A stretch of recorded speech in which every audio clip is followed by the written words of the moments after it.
Mga idol, mula pa lang sa simula ng laro, box and one malala na agad ang depensa ng WB and Sofia kay Saddam Ondevilla sa naging laban nila kagabi sa semifinals ng Valencia City Open Invitational Basketball Tournament.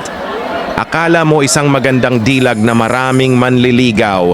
Halos lahat gusto siyang bantayan.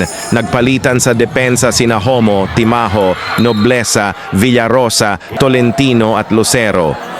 Pero ibang klase rin talaga ang tapang at puso ng isang Saddam Ondevilla. Gaano man siya pahirapan ng depensa, hindi siya umatras. Patuloy siyang gumawa ng paraan para buhatin ang kanyang koponan at subukang i-upset ang mas malakas na WB and Sofia sa isang thrilling at dikit na laban.